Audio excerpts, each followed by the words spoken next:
Alright, today we're going to work on putting an outlet in this box, or at least some conduit into the box to see how different designs of conduit can still have this box be perfect. So I got a box to go on the inside and on the outside. So the layout I'm kind of thinking will be that on the inside.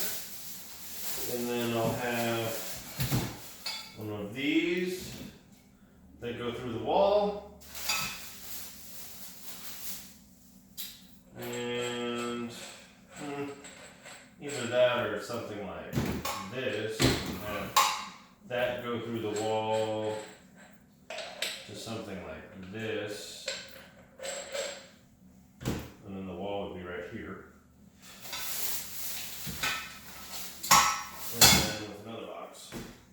So the wireless, and then tape all these seams, but the wireless would have to go through here and then make a couple angles, which I'm thinking it wouldn't do. And then I also got some special ends. So I got caps for the box. Like this one has a light switch and an outlet cap that can go on to see what light switches and outlets do. I got some caps with little holes for little wires that I can put in the box to see what that does. I also got a 90-degree angle that this must be in the car. So let's see what else I have. So let's see how this works. We know that this box is perfect already, so I'm going to make the box go there, so the hole will be somewhere around here, so the secondary box will be here.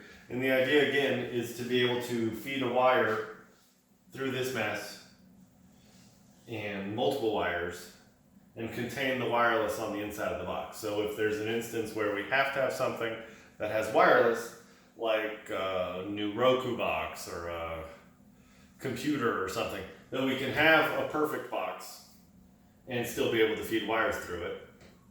The other point is to test how do we get power into the envelope. So we have, let's say, this big trailer house, this big house, and it's perfectly insulated. But then how do you get the wire feed into the house and the cable feed and the Ethernet wire, whatever you need? How do you get it through the envelope without punching a hole through the envelope that would let wireless in? So that's what the idea here is. So let's see how it goes. All right. Well, got the meter on, and I just turned off my wireless stuff. This is what I made. It's a 2-gang outlet box, metal outlet box, to a 1-inch metal conduit angle, 90-degree angle, with a mirrored configuration inside the box. So on the inside of the box right here is the same kind of thing with 2 outlets, and sticking through it, I've got a power line, an Ethernet wire, and an HDMI cable that go to a Roku box that's in here. And I did a Roku because I have not set up this Roku to stop transmitting wireless. So as soon as I plug in this Roku box, it'll start transmitting wireless. So hopefully we'll see that on the meter. The lights on the Roku. So the idea here is I'm sure there's going to be times that they're going to have something, maybe a Roku in the future, that is going to have to make wireless. And they're just going to have it. So this idea is you can have a box that captures the wireless in it. So you can use this Roku even though it's in this box. If you had an infrared transmitter receiver, which is wireless, and that could go through the same way. So the idea here is to, there we go. So the Roku just turned on. So that's all Roku. So you see the numbers are actually pretty high.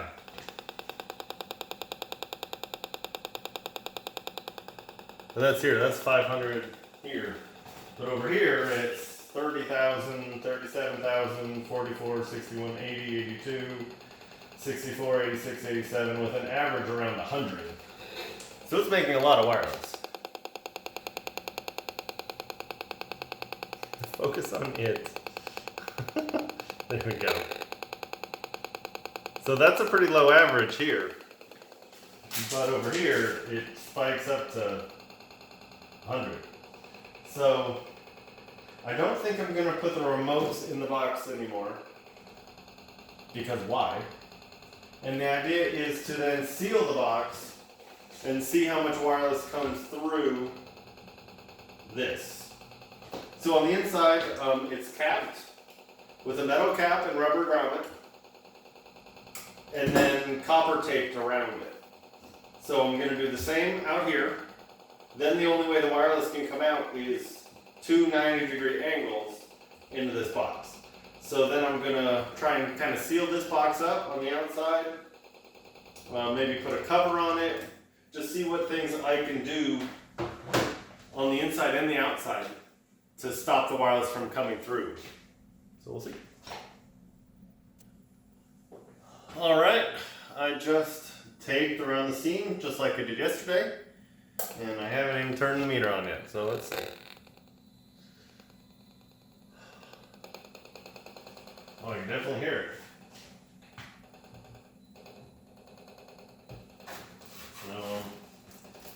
Now that we did the testing yesterday, we know it's not coming out of the box.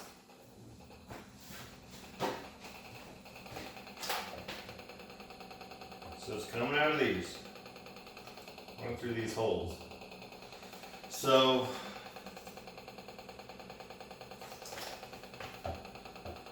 these numbers here are, well, peaked of 9,500, average of 2, right now we're around 33, 18, 2,700, 2,000, 2,200, 22, 1,800, 1,900, 2,000, so it's definitely coming out of here. So I will put the cover on that came with that. And I can do that real fast just to see what those numbers change to. So right now with it up there, it's reading 1, 1.5. Oh, interesting, and with me walking, here it goes up a little bit because it's bouncing off of me.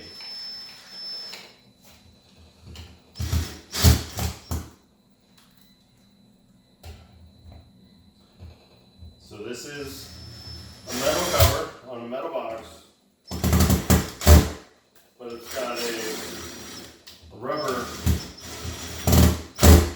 seal on it. So now we're down to 100, 200, 300, but down here we're at 6,000, 7,000. So it's definitely better up there. But now it's just following the wire. And that's exactly why I'm doing this, is to try to figure out the best way to block this.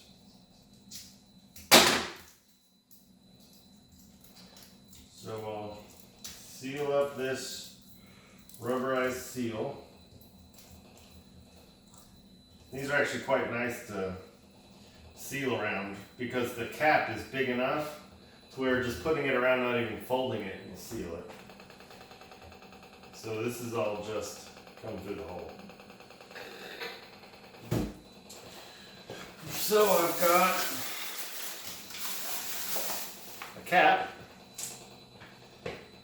but I mean with all these wires coming through, I can't really use that. Let's see what else I have in my box here. I've got another type of a small circle cap, but that won't really help me because my wires all have ends on them. So I think the best thing I can do is bend down and angle a side on here, run the wires through the angle, put the cap on and seal it. That'll probably be the best I can do on here.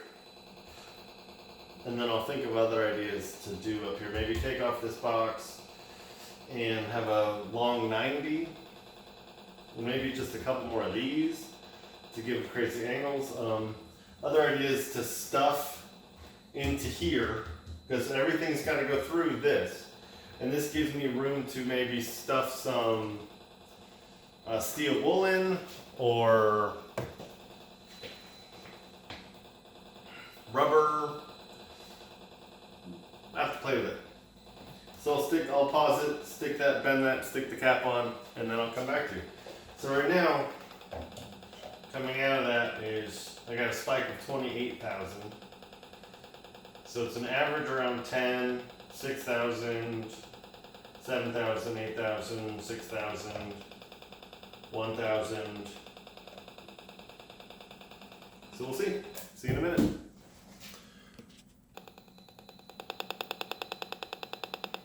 All right, well,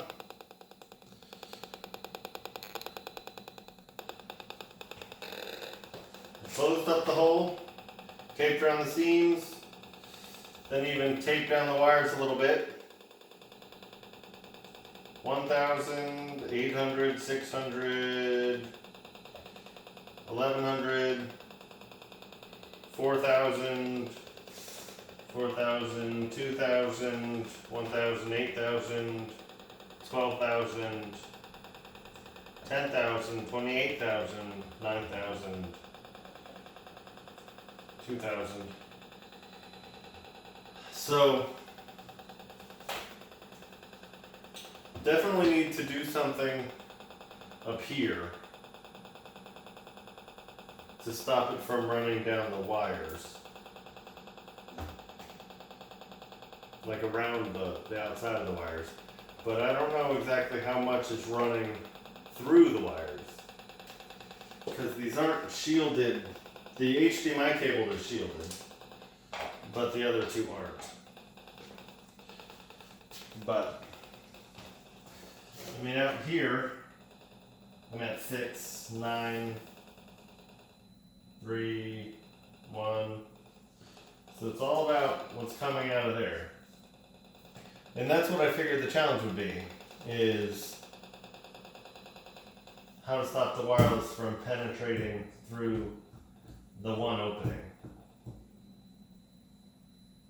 That's why we need to minimize openings.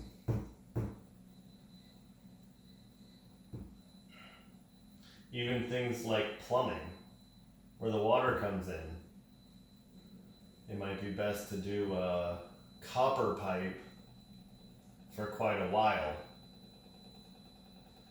or wireless could just go in the hole where the PVC pipe is, and the drainage pipe, all the drains, most of the drains are inside, but where the drain goes outside of the house, you have to think about some 3-inch copper for that too, which would be nice and expensive. We'll figure it out. This is it for today. Thank you very much.